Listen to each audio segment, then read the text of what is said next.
कृपया चैनल को सब्सक्राइब करें एवं बेल आइकॉन का बटन अवश्य दबा दें। नमस्कार दोस्तों, राजधानी लखनऊ से आज हम आपको स्वास्थ्य को लेकर के एक बहुत बड़ी खबर दिखाने जा रहे हैं। और हेल्थ का ये एक ऐसा पार्ट है जिसको हम रोज़ देखते हैं, रोज़ इसके साथ रहते हैं, लेकिन इसकी गंभीरता के बारे में हमको पता नहीं है। आज हम पहुँचे KGMU, जहाँ पर सूर्यकांत त्रिपाठी, डॉक्टर सूर्यकांत त्रिपाठी प्रोफेसर हैं। कई बार इनकी वीडियो हमने आपको दिखाई है। बहुत अच्छे से बातों को एक्सप्लेन करते हैं, मरीजों के साथ भी बिल्कुल दोस्ताना व्यवहार करते हैं। इनकी लिखी किताबें, इनके लिखे शोध दुनिया भर में फेमस हैं। और आज भी ये उतनी शालीनता से, सहजता से एक एक बीमारी के बारे में जागरूकता फैलाते हैं और आम जन तक जुड़ने की पूरी कोशिश करते हैं। आज इन्होंने खर्राटे को लेकर के एक ऐसी बात बताई जिसको जान करके आपको बहुत हैरानी होगी दोस्तों। और साफ तौर से इन्होंने हिंदुस्तान के जो 18 करोड़ लोग हैं जो कि इस बीमारी से पीड़ित हैं, और इस बीमारी का नाम है स्लीप एपनिया। स्लीप एपनिया वो कंडीशन है जो खर्राटे लेने के बाद आती है। इसमें कभी भी आपका जो श्वसन तंत्र है 10 सेकंड से ज़्यादा के लिए विलुप्त हो जाता है, खो जाता है, आपकी सांसें रुक जाती हैं, आपको पता भी नहीं चलता। बहुत सारी दुर्घटनाएं इस कारण से होती हैं और इस कारण से दुनिया भर के रोग भी हो रहे हैं। एक तरफ जहां आप ठीक से सो नहीं पाते हैं, उसके कारण बहुत सी बीमारियां आपको हो जाती हैं।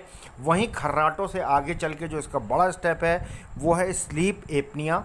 आज तक इसमें बात नहीं हुई है, लेकिन आज सूर्यकांत जी ने, डॉक्टर सूर्यकांत ने, प्रोफेसर सूर्यकांत ने आज स्पेशली इसके ऊपर इतना रोशनी डाली और इतनी बातें बताई कि हम खुद भौचक्के रह गए कि क्या ये चीज़ है।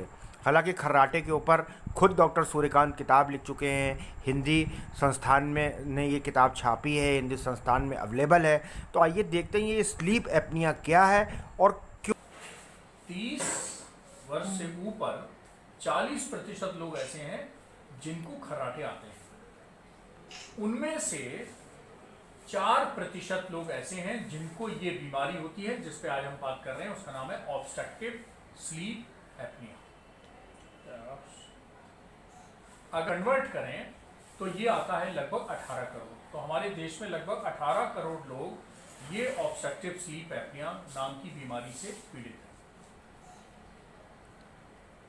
स्लीप एपनिया होता क्या है? नाम जैसे लग रहा है, ऑब्स्ट्रक्टिव मतलब रुकावट वाला, स्लीप मतलब सोते समय, एपनिया का मतलब ए मीन्स नो और प्निया मीन्स होता है ब्रीथिंग। इसका मतलब है कि सांस बिल्कुल रुक जाए, उसको ऑब्स्ट्रक्टिव स्लीप एपनिया बोलते हैं।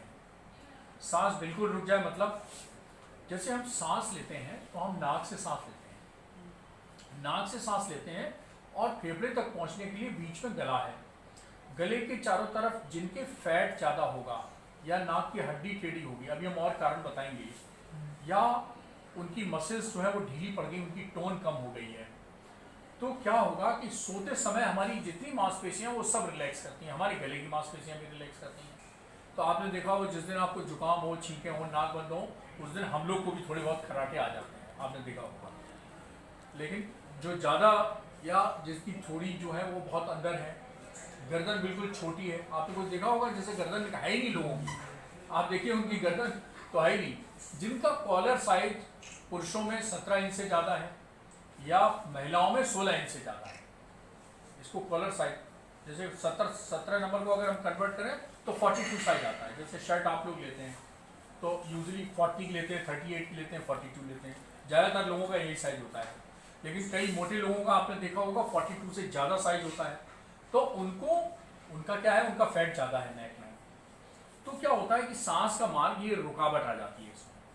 थोड़ी रुकावट आती है तो खर्राटे आते हैं, ज़्यादा रुकावट आती है तो ऑब्स्ट्रक्टिव स्लीप एपनिया हो जाती है। जैसे हम साधारण पाइप में ब्लो करें, फूंकें तो कुछ नहीं होगा, लेकिन बांसुरी में फूंकें तो आप देखते हैं म्यूजिकल साउंड आती है।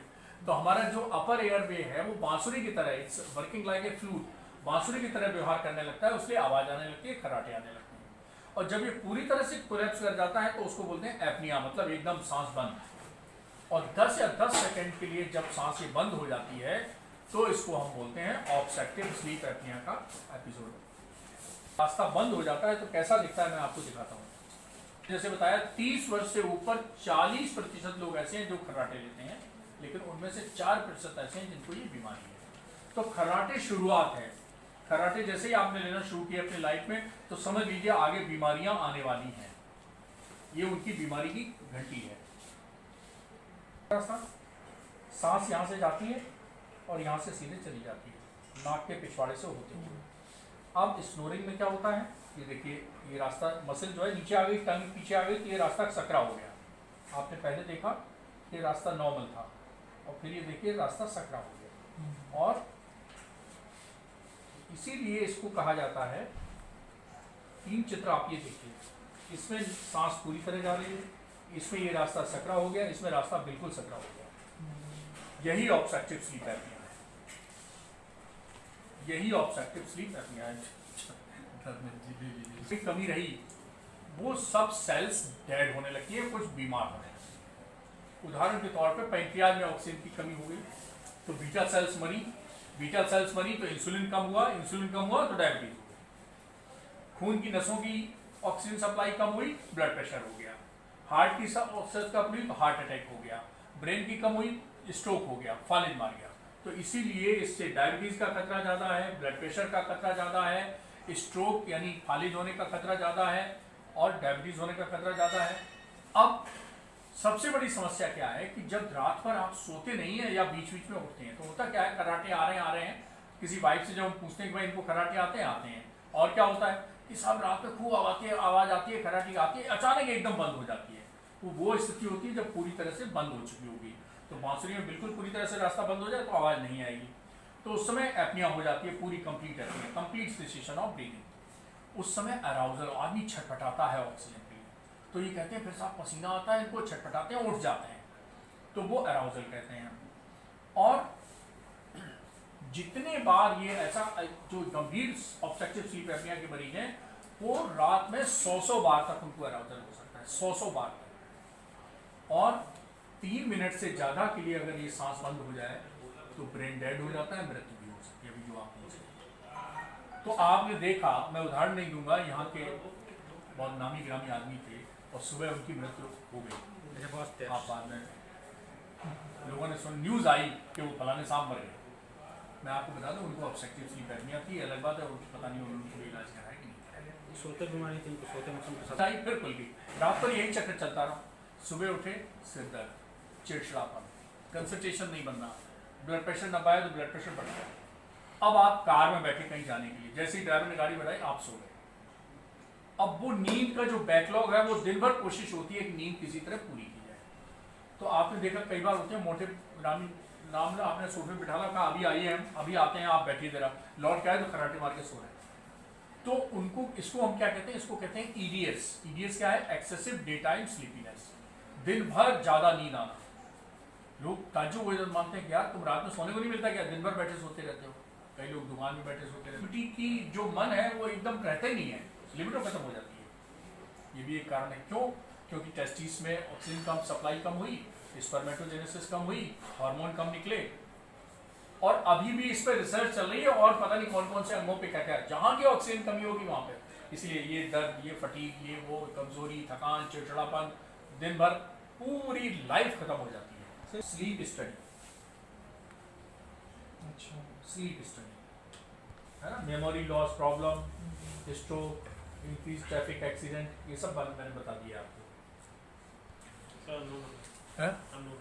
और ये जो मूवमेंट्स हैं, आपने देखा होगा कई लोग सोते हैं तो रात में आपने देखा होगा रेस्टलेस रहते हैं, वो लाते मारते रहते हैं। यार कैसे सोते यार तुम, रात भर लाते मारते रहे। उनको भी यही प्रॉब्लम। जिनको ऑब्स्ट्रक्टिव स्लीप एपनिया होगी वो दूसरे को न तो अपनी आवाज से सोने देंगे, खर्राटे से, और लाते मारेंगे सो लेंगे। इसको बोलते हैं हम लोग रेस्टलेस लेग सिंड्रोम। उपचार नहीं होता है, ऐसे 2 से 3% लोग ऐसे हैं जिनकी सडन डेथ हो जाती है, जिनमें से वो भी जिनका नाम लिया मैंने बता दिया। वो भी बहुत कम लोग हैं, लेकिन क्वालिटी ऑफ लाइफ सबकी खराब हो जाती है। 4 तरह के इलाज हैं। नंबर 1 जो गोल्ड स्टैंडर्ड इलाज है, वो एक मशीन आती है, ऑटो सीपैप मशीन कहते हैं उसको, ऑटो सीपैप मशीन। ये मशीन क्या करती है, ये मशीन एक मास्क की तरह है, बड़ा मुखौटा की तरह है, और ये पॉजिटिव प्रेशर अप्लाई करती है जिससे कि सांस की नली खुली रहे। बिल्कुल मैकेनिकल है, इसमें बहुत कोई रॉकेट साइंस नहीं है, केवल इसमें सेंसर लगा हुआ है जो ये देख रहा है कि कितने प्रेशर से सांस की नली खोली जा सकती है, उतना ये प्रेशर अपने आप फेंक देती है मशीन। इस मशीन ने दुनिया के जो इस बीमारी के लोग हैं उनकी क्वालिटी ऑफ लाइफ बेहतर कर दी है। जैसे ही 3 महीने तक मशीन लगाते हैं, रात में मिनिमम 6 घंटा मशीन लगाना जरूरी है। अच्छा, और रात में लगा के ही सो जाएंगे, मास्क जैसे लगा के सो जाते हैं। अभी ये तो दवा कम हो जाएगी। आप 2 गोली ब्लड प्रेशर की खा रहे हैं तो एक ही जरूरत पड़ेगी, शुगर की 3 खा रहे हैं तो एक ही जरूरत पड़ेगी। तो वजन कम हो जाता है, डायबिटीज कंट्रोल हो जाती है, ब्लड प्रेशर कम हो जाता है, हार्ट अटैक का खतरा कम हो जाता है, स्ट्रोक का खतरा कम हो जाता है। दिन में जो एक्सेसिव डे टाइम स्लीपीनेस है उसमें अलर्टनेस आ जाती है। आप 40,000 से लेकर और 1.5 लाख तक की मशीनें हैं, विभिन्न उसकी उपलब्ध है। ठीक है। सिर्फ है जो हम लोग गरीबों का इलाज कहते हैं, ये हमारे मेडिकल कॉलेज में हम लोग कर रहे हैं। हम लोग क्या कहते हैं, सोते समय ये जबड़ा जो है वो पीछे चला जाता है, जिससे कि ये सांस की नली को, आप देखिए सोते हैं आप ऐसे नहीं, सोते समय ऐसे हो जाते हैं। तो सोते समय हमारा जबड़ा पीछे चला जाता है, और पीछे चला जाता है तो सांस का रास्ता सकरा हो जाता है। अब क्योंकि दिन में खराटे क्यों नहीं आते, दिन में हमारा जबड़ा बाहर इसलिए नहीं आते। रात को जैसे हम लेटे और जबड़ा अंदर गया, सांस का मार्ग और अवरुद्ध हुआ और करना। तो इस डेंटल में एक डिवाइस आती है जिसको हम कहते हैं मैंडिबुलर एडवांसमेंट डिवाइस। इन लोगों की थोड़ी छोटी है, आपने देखा होगा, और अंदर की तरफ है, इसको बोलते हैं माइक्रोग्रेथिया रेट्रोग्रेथिया। तो जिन लोगों की, उनको ये विशेष फायदा मिलता है। तो हम लोग देखते हैं कि ये आदमी को मशीन ज्यादा फायदा करेगी, इसको डिवाइस से ही काम चल जाएगा। डिवाइस जो है वो 1,000-1,500 रुपए में मिल जाती है प्रोस्थोडोंटिक डिपार्टमेंट में। इस डिवाइस को बनाने में सबसे पहले डॉक्टर अरविंद त्रिपाठी यहाँ हुआ करते थे, तो वो अमेरिका में ट्रेनिंग लेके आए, तो उनके साथ हम लोगों ने शोध किया, और इस डिवाइस के ऊपर हमारा यूएस पेटेंट भी है, हमारा और अरविंद त्रिपाठी साहब का यूएस पेटेंट भी है। सर्जन जो है वो कुछ सर्जरी करते हैं, जैसे तालू बहुत छोटा है तो उसको काट के थोड़ा हटा दिया, टंग बहुत मोटी है तो उसको कम कर दिया। तो वो डिफरेंट 3-4 तरह की सर्जरी